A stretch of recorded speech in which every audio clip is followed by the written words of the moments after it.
You know, when you sent this over about Archbishop Sulfus, I have to admit, at first I thought, oh boy, an archbishop from the 10th century, how exciting can that be? Mm. But let me tell you something, this is one deep dive you are not going to want to miss. This is juicy stuff. Yeah, this is one of those stories that kind of reads like a historical thriller. You've got Right. political maneuvering, power struggles, even whispers of poison. Oh, it is juicy for sure. And the best part is this, Sulfus, he wasn't just some boring old archbishop twiddling his thumbs in some forgotten corner of France. This guy knew how to play the game. But before we get into all that, let's set the stage for everyone. So Sulfus became the Archbishop of Reims back in 928 AD, and that right there puts him right smack dab in the middle of everything important. And we're not exaggerating when you say everything important. Rhymes back then, that was a big deal. I mean, if you were the archbishop there, you were a major player. Think, like, global influence. Hmm. Oh, absolutely. And get this, the document we're looking at, it actually says that King Robert himself, he's the one who chose Sulfus. And the ceremony, oh man, you talk about making an entrance. It was presided over by, well, everyone who was anyone. Abbo, the Bishop of Soissons, the whole bunch of other bigwigs. And to top it all off, he gets special privileges directly from the Pope in Rome. Talk about a seal of approval from the big guy upstairs. It really makes you realize just how much influence this guy already had, even before he stepped foot in Reims. I mean, he's already buddies with kings and popes, getting their blessings left and right. He was a force to be reckoned with from the get-go. Okay, so we've got this ambitious, well-connected archbishop, but where did he come from? Well, we did a little digging, and the document mentions he studied under a scholar, a master Remigius of Auxerre. And this little tidbit, this is really interesting, and I think for a couple of reasons. First off, it tells us Sulfus got the best education possible, which makes sense when you see how he was such a political whiz. This wasn't some nobody who clawed his way to the top. This was a strategic thinker, someone who planned his moves carefully. Like he was in training for this job since he was a kid, learning all about politics and how to persuade people to get what he wanted. Exactly. But here's the second thing that's interesting about Master Remigius. He was known for his writings on, wait for it, the Antichrist. Oh, no way. You can't make this stuff up. Talk about foreshadowing. Right. Now, I don't want to get ahead of ourselves here, but it definitely adds another layer to Sulfus's story. Here he is, schooled in all the fine points of religion, taught about the ultimate evil, and then boom. He lands one of the most powerful positions in the entire church. It's like the beginning of some epic drama, don't you think? Oh, absolutely. And believe me, the drama starts heating up right away. Remember those names I mentioned earlier? Odo and his nephew. This is where things get good. Turns out, those relatives of the previous archbishop, yeah, they were not too happy about Sulfus stepping in to take over. Understatement of the century. They basically accused him outright of being a big phony, refused to acknowledge him as the rightful archbishop, and let me tell you, it went downhill pretty fast from there. We're not talking about a slap on the wrist here. The document says they took away their church property, handed them over to the king as prisoners. Can you believe that? This was all-out war, Sulfus, showing everybody he was not messing around. It's straight out of Game of Thrones. All that political intrigue and those power moves. And speaking of power moves, the document hints at something even juicier, a possible deal between Sulfus and this really powerful count, a guy named Heribert. Ah, Count Heribert. This is where the plot really thickens. Remember how quickly they took care of Odo and his nephew? Well, the document seems to suggest that Sulfus might have had a little help from our friend Count Heribert in making that happen. And what did Heribert get in exchange for his, shall we say, assistance? Oh, you know there's a quid pro quo here.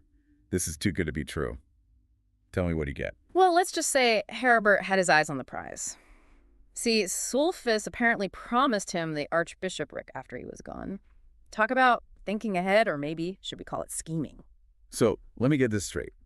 We've got ambition, we've got backroom deals, and we've got the most powerful people in 10th century France. And we're just getting started. It's kind of mind-blowing when you think about it. This guy Sulfus, he's making deals, he's playing the political game like a pro, and you got to wonder, was anything off limits? You're not wrong to wonder that, but hold on a sec. Before we paint him as some power-hungry schemer, we've got to remember this. Sulfus, he wasn't just some ruthless politician in a fancy robe. He was a man of faith, a true believer. And get this, a serious patron of the arts. Oh, right. I totally forgot about that. The document mentions some pretty amazing projects he oversaw. Buildings, renovations, the works. And what's interesting is that these weren't just about looking pious. They were strategic. Each one solidified his power, his influence, even more. You hit the nail on the head there. Take the monastery of St. Remigius, for example.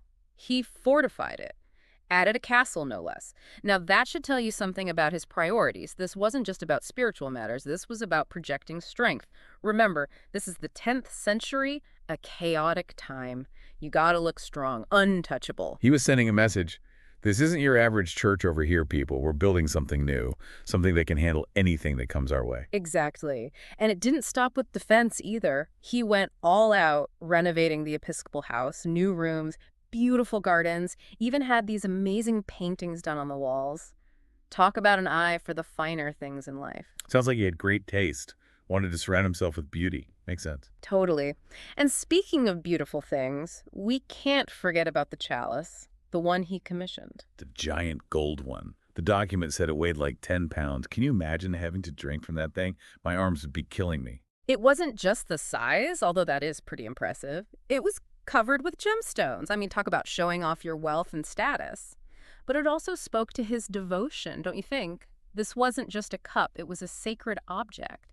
Beautiful, valuable, and deeply meaningful. It's fascinating how things like that chalice, how they would have been viewed back then. Not just as, oh, that's prettier, how much did that cost? But as expressions of faith. And power, of course, can't forget about power. Absolutely. And Sulfus, he wasn't just about the earthly realm. The document even mentions how he was in the middle of covering a ciborium with silver when he died. A ciborium? Okay, gotta admit, not really up on all the church lingo. What is a ciborium? Basically, it's a container, usually a really ornate one, and they used it to hold the communion bread. So pretty important stuff.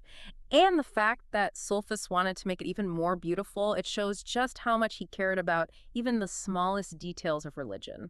It's like that saying, God is in the details. Except in this case, maybe it was Sulfus in the details. Seriously, though, it shows how intertwined everything was back then. Politics, wealth, religion. Here you've got this sacred object meant for the holiest ritual in their religion, and they're covering it in silver, a symbol of wealth and power. It makes you think. No doubt. And there's something kind of sad about this whole ciborium thing, too. How so? Well, the document says he died before they could finish it. All those plans, and he never got to see it completed. Makes you think. It's a good reminder that no matter how powerful someone is, we all end up in the same place. Even with all the ambition, the grand plans, sometimes life has other ideas. And speaking of which, we haven't even gotten to the really mysterious part of Sulfus's story yet. Whispers. Hold on. The document says people were saying he was poisoned. Poisoned. And not just by some random person, by people connected to Count Herbert. Remember him?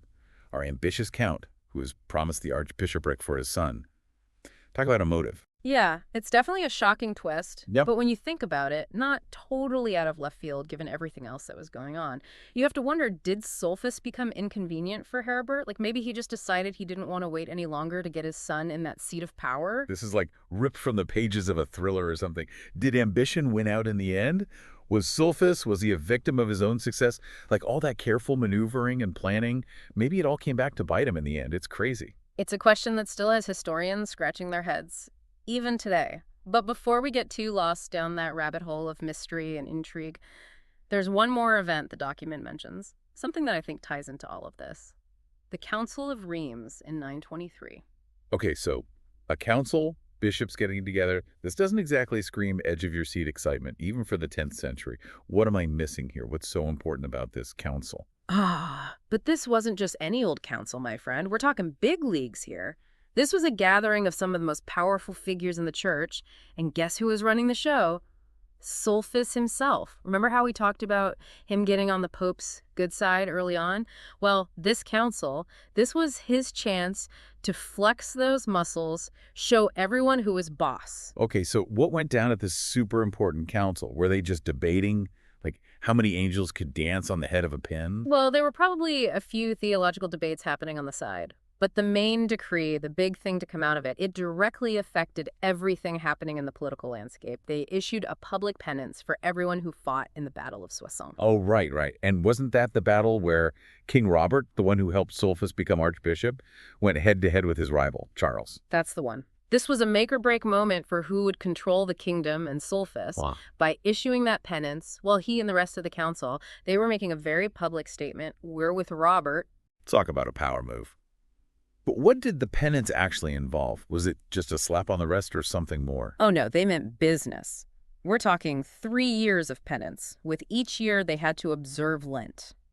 You know, fasting, reflecting, the whole 9 yards. And get this, the first Lent, they had to spend the entire time outside the church. Couldn't be reconciled until Maundy Thursday, the day before Good Friday. Wow. Talk about serious consequences. They wanted everyone to know they weren't messing around. You got it. This was a show of force, plain and simple. They wanted everyone from those high and mighty nobles right down to the average Joe to know that Sulfus was a force to be reckoned with, someone who could command respect and obedience in both the spiritual world and the political arena.